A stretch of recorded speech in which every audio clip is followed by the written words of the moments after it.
Bom dia, pessoal, tudo bem? Hoje, segunda-feira, 9 de outubro de 2023, a gente vai começar mais um Morning Call para ajudar o pessoal que acompanha o nosso canal Gestão de Risco Trader Pro a se situar no mercado hoje. Então tá, vamos aqui, sem muita delonga, que eu não gosto, vamos direto ao ponto. Eu tenho aqui o gráfico do índice dólar que está batendo 106.125 numa alta após ter quebrado esse canal de baixa na sexta-feira com a divulgação do payroll. Esse candle verde, como eu tenho um vídeo, se você conferir aí, eu tenho um vídeo explicando o payroll da sexta-feira. Na hora do impacto do dado, ele disparou, mas segurou nessa LTA, que é um canal de alta, e logo em seguida os investidores saíram da renda fixa para aproveitar as pichinchas da bolsa. Por isso que ele já devolveu tudo aqui e bolsas fecharam aí alta na sexta-feira. Porém, no sábado, eclodiu aquele ataque a Israel. E isso fez com que o dólar começasse a ganhar força outra vez. Ou seja, mesmo que ele permaneça dentro desse canal, ele ainda tem aí quase 600 pontos para ir buscar. É bastante coisa. Então esses temores com relação à guerra no Oriente Médio está fazendo o dólar subir. Junto com o dólar, o petróleo sobe também. E junto com o petróleo, o dólar empurra o euro para baixo. Inclusive ontem as moedas fortes abriram todas com gap de baixa. Deixa eu pintar isso aqui, ficar mais visível. Abriram com mais de 300 pontos de gap de baixa e não chegou a fechar 100%. O gap, na verdade, pelo menos do euro, não foi fechado por inteiro. Tamanha a força do medo que está empurrando o dólar para cima, e como é um par, dólar contra o euro, o dólar está forte, ele empurra o euro para baixo. A gente viu esse gap também na Libra. Mesma coisa na Libra.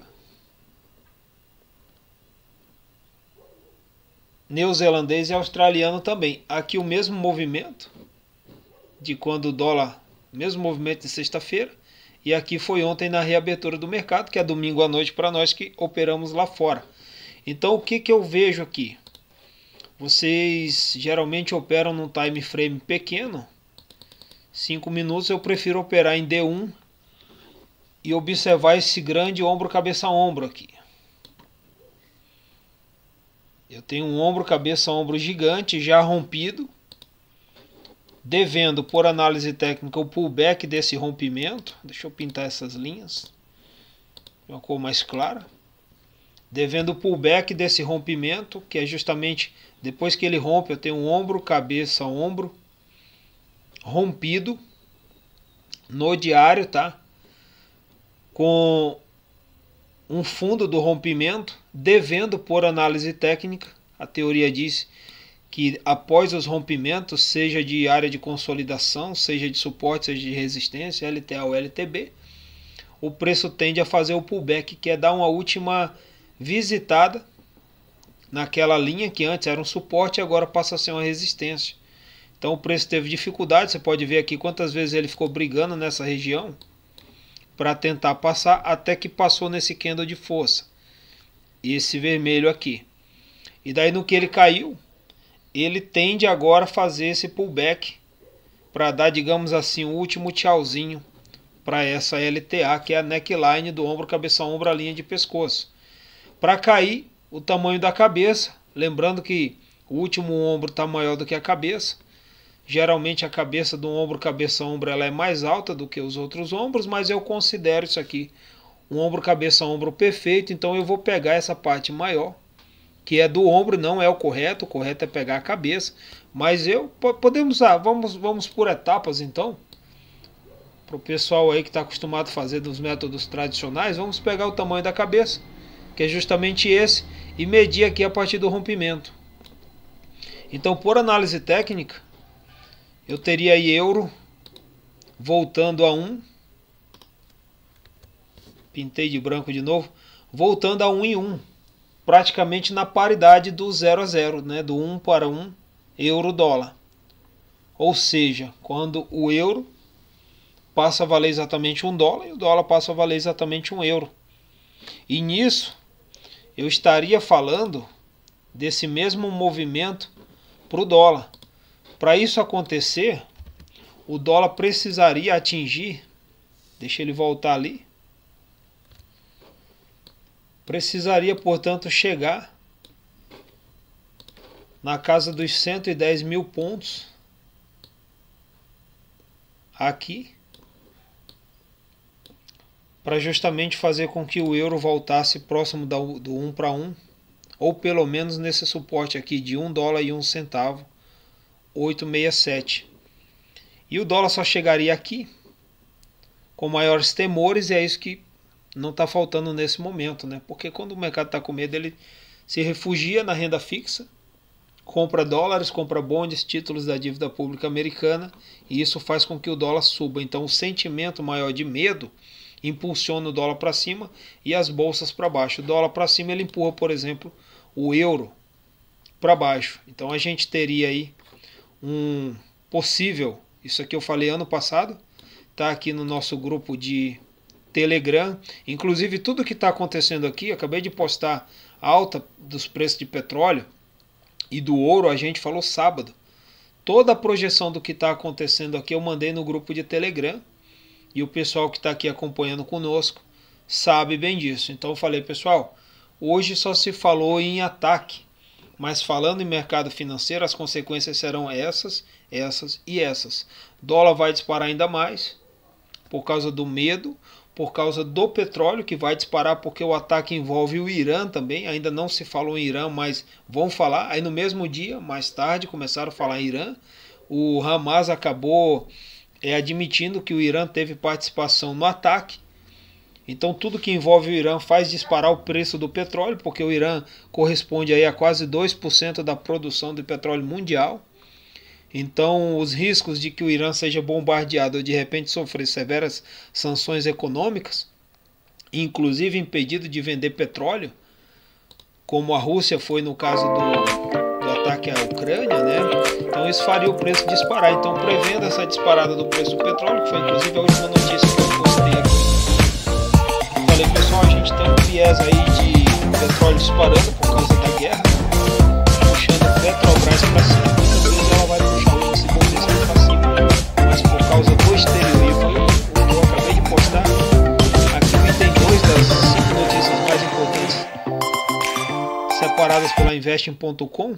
Então eu destaquei aqui o item 2, onde diz: os preços de petróleo subiram, recuperando-se de uma queda na semana passada, uma vez que o conflito entre Israel e o Hamas aprofundou a incerteza política no Oriente Médio e exacerbou os temores de fornecimento. É isso que eu acabei de falar. Por isso que o petróleo disparou, porque ainda não está faltando, mas pode ser que falte. E o mercado ele não espera acontecer, ele age antes, ou reage antes, né? Então, isso, por causa da iminente guerra lá no Oriente Médio, o Irã pode acabar se complicando, aí seja por complicações bélicas mesmo, entrar literalmente na guerra, ser atacado e vier atacar, e atacando vai explodir postos e poços de petróleo, né? O pessoal que trabalha lá hoje produzindo petróleo vai se tornar soldado, não vai mais poder produzir o petróleo. Petroleiros que estão lá agora, digamos assim, né, puxando o petróleo da terra para colocar no barril, para processar, para vender, vão pegar em armas, ou seja, não vai ter ninguém lá produzindo petróleo como antes. Enfim, vai faltar petróleo. Então foi isso que eu passei sexta-feira nesse grupo. Sexta não, sábado, tá mais aqui acima, depois eu volto e mostro para vocês, e todas as leituras precisas. Falei que o ouro poderia subir por causa do risco, do medo da guerra. O ouro está disparando aí hoje mais de 1% e o petróleo quase 4%. E falei, pessoal, se eu operasse B3, olhando para o preço do barril de petróleo que vai disparar por causa da guerra, e ninguém está falando ainda sobre isso, mas vocês vão ouvir falar, eu já entraria comprado hoje ou em Petrobras ou no índice, acreditando que Petrobras ia puxar tudo para cima por causa do exterior. Tá? Então diz mais o seguinte: na semana passada os preços de petróleo registraram suas maiores perdas, né? Chegou aí a quase $83, o barril caiu bastante, com o Brent caindo cerca de 11% e o WTI registrando uma queda de mais de 8%, devido às preocupações que as taxas de juros persistentes altas de juros e persistentes altas desaceleração e o crescimento global prejudicarão a demanda por combustível, ou seja, o dólar estava subindo muito, desde as falas do Jerome Powell, que foi justamente esse fundo aqui, em setembro, tá? Quando ele disse que o mercado não esperasse cortes na taxa de juros americana ainda esse ano e que para o ano que vem também não esperasse cortes, pelo contrário, seriam juros mais altos por mais tempo. Então o dólar disparou, já vinha, né, já vinha forte na tendência de alta forte, e essas preocupações com a aceleração da taxa de juros, ou seja, de uma política hawkish, de uma política contracionista, iriam afetar o barril de petróleo. Por quê? Porque o mundo, vivendo uma retração, uma contração, consome menos petróleo. Isso fez com que o preço do barril caísse, né, generosamente, como a gente acabou de ler aqui nessa notícia, 11% aí durante dias. Então ele caiu dos 95, 96, ele caiu em média 10 dólares, 12 dólares o barril, justamente por causa de temor de uma desaceleração devido à necessidade de se aumentar os juros. Quanto maiores os juros, quanto maior for os juros, mais cai a bolsa, mais desacelera, né? Chama política contracionista ou política hawkish. Quem entende um pouco, depois eu explico o que é política dovish e política hawkish. Hawkish está ligado à águia, a águia pousa, né? Então eles querem que a economia pouse, ou seja, venha para baixo. Beleza? E isso só se faz elevando os juros. E aqui o que eu falei no sábado, embora isso aqui eu falei sábado, nem Israel nem a Palestina sejam importantes participantes na produção de petróleo, a violência pode ter efeitos subsequentes sobre as estratégias geopolíticas dos principais produtores do Oriente Médio, ou seja, o Irã, que foi o que eu falei sábado. Eu falei, pessoal, o problema vai ser o Irã. Na hora que o Irã entrar nessas questões de guerra, mesmo que sejam boatos, o petróleo já vai disparar, porque tudo que acontece no Irã, explodir uma bombinha de São João lá no Irã, já dispara o petróleo. É isso, então as incertezas já estão fazendo o preço de petróleo subir. Então esse é o viés da semana.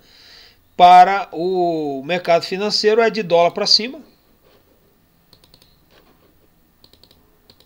Dólar para cima, está subindo aqui nesse momento. Justamente, ó, eu estou no 4 horas, justamente após aquela queda de sexta-feira. Disparou aqui na hora do payroll e devolveu tudo. E aí tinha ficado aqui, reabriu ontem à noite, justamente para cima. E como já falei, empurrando pares importantes da moeda dólar para baixo. O euro está caindo aqui. Não só o euro, Libra também. Todos abriram com gap de baixa. E se você olhar aí o neozelandês, o australiano também está caindo. Lembrando que todos contra o dólar, tá? Não adianta você olhar o australiano contra o real, contra o canadense, que provavelmente você não vai ver o que eu estou falando. Todos os meus pares têm USD.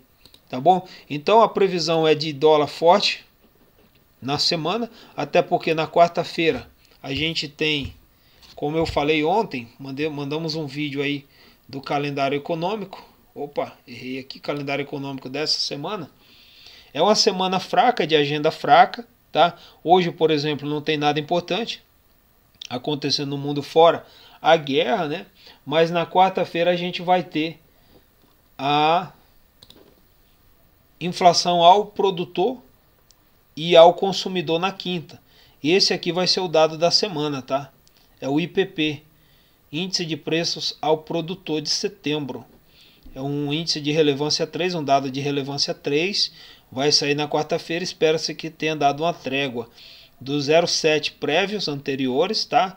Ou com essa projeção de 0,3 e o atual vai sair aqui. Então eles esperam que a inflação tenha dado uma trégua aí em 0,4 pontos percentuais. Vamos saber quarta-feira. Esse dado é muito importante, vai trazer alta volatilidade ao mercado.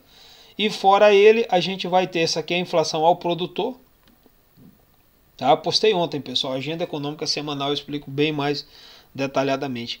E na quinta-feira, a gente tem inflação ao consumidor, que é o IPC. Índice de Preço ao Consumidor, que inclusive vai sair no Brasil também essa semana, tá?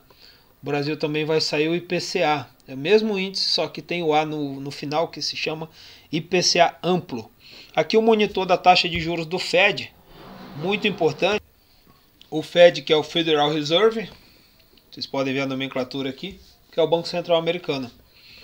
Aqui são as apostas para a próxima reunião do dia 11 de novembro, às 15 horas, tá? Se o Fed vai manter a taxa de juros nos atuais 5,25 a 5,50, que é os juros hoje nos Estados Unidos, é uma banda entre 5,25 e 5,50, então há 76,8% de apostas que o Banco Central vai conseguir manter os juros no mesmo patamar, e 23,2% acreditam numa alta de 0,25, que daria 0,25 aqui saltando para 5,50 e 0,25 aqui saltando para 5,75. Então eles sempre olham quem está, digamos assim, vencendo as apostas, então uma manutenção. Porém, o que define isso aqui é justamente a inflação que vai sair essa semana. Então, se a inflação ao consumidor e ao produtor saírem mais alta, no Brasil vai sair também essa semana aqui, quarta-feira, tá? IPCA amplo. Também vai ter na Alemanha, enfim, vai ter na China, vai ter no Reino Unido. Mas o mais importante para a gente aqui que opera Forex é a inflação dos Estados Unidos, tá bom? Aqui eu tenho também as taxas de juros de vários países, inclusive o Brasil, né? Dizem que o Brasil é a mais alta de todos, mas não é. A mais alta de todos é essa aqui, que é justamente, se eu não me engano, Cuba. Beleza, pessoal? Então é isso. Vamos dar mais uma olhadinha aqui nos gráficos para ver o que alterou da hora que a gente entrou até aqui. A Libra continua caindo numa hora, está segurando num suporte em 1,21,718. Tá, isso aqui é contra o dólar, então hoje para eu comprar uma Libra eu preciso de $1, 21 centavos, 718. Mas eu acredito e estou operando isso, tá? Estou operando isso que a Libra vai, não só a Libra, o dólar também, perdão, o euro vai vir para baixo, justamente porque o dólar vai empurrar elas para cima, que o dólar aqui tem muito espaço para subir. O dólar tem bastante espaço para subir, buscar novamente o topo desse canal, a parte de cima, e isso eu ainda estou mantendo ele dentro do canal. Para mim ele vai romper esse canal. E no que ele vai para cima, como é um pai, uma balança, é um contra o outro, ele justamente empurra também a Libra, que também está no canal, tanto a Libra quanto o euro, para a parte de baixo do canal, e mantendo-a, como eu disse, ainda sem romper o canal, só tocando novamente a parte de baixo, como aqui, como aqui, até rompeu um pouco, mas depois voltou para dentro. Então eu teria aí perspectivas de Libra a 1,20, caindo mais de 1 centavo, né? 1 centavo 0,4. Então daria aqui um trade de venda, inclusive eu estou vendido. Estou vendido no euro com meio lote. Cada venda está brigando aqui. Eu estou apostando justamente nisso, no medo maior do mercado. E dólar para cima e Libra para baixo. Tá no 0 a 0 ainda. Isso aqui vai durar a semana inteira. Vamos ver o que vai dar. O que a gente vai ver daqui para frente. Beleza, pessoal? Eu vou me despedindo aqui. Esse foi o Morning Call de hoje. Daqui a pouco a gente vai entrar numa live via Skype. Eu vou deixar o link aí na descrição do vídeo para quem quiser participar. É totalmente gratuito, é uma cortesia da corretora Grande Capital, não só para clientes como também para não clientes. Então 9h30 até 10h30 a gente vai estar operando juntos, tudo isso aqui mais detalhadamente, conferindo os dados econômicos importantes da semana juntos, ao vivo, passando para vocês como que a gente lê e interpreta os dados, os ruídos de mercado, né, as notícias de mercado, tá bom? Nesse momento o índice dólar subindo quase 0,5%, é bastante coisa. Bitcoin devolve parte das altas da semana passada, cai mais de 2% aos 27.525. O VIX está em quase 10%, 8,5% é bastante coisa. Medo no mercado, já que o VIX é tido como índice do medo. Tá? Ibovespa futuro cai mais de 0,5%, o S500 cai 0,5%, o Dow Jones cai 0,40%, também quase 0,5%. Tá? Ibovespa à vista não abriu ainda, fechou na sexta-feira com a alta de 0,78%, quase 1%. aos 114.170, mas hoje ela tende a ficar vermelha também justamente por causa do exterior novamente, tá? Então, viés de venda no índice aqui Brasil e de compra no mini dólar. Beleza, pessoal? Então tá, vou ficando por aqui. Te espero lá no Skype e te convido também na descrição de todos os nossos vídeos tem o nosso canal de Telegram. Se ele não te ajudar, você tem todo o direito de deixar o canal, mas eu tenho certeza que ele vai te ajudar, porque tudo isso que eu passo aqui, rapidamente eu fico passando o dia inteiro, inclusive às vezes até à noite, 5 da manhã, quando eu acordo, eu fico atualizando a todo momento o que está acontecendo no mercado financeiro, para você que está aí perdido, não sabe por onde começar. Tanto análise técnica, quanto análise fundamentalista, que são as notícias. Valeu, pessoal. Forte abraço. Te vejo agora daqui a pouco, daqui a 15 minutos, na nossa live via Skype. O link vai estar na descrição do vídeo.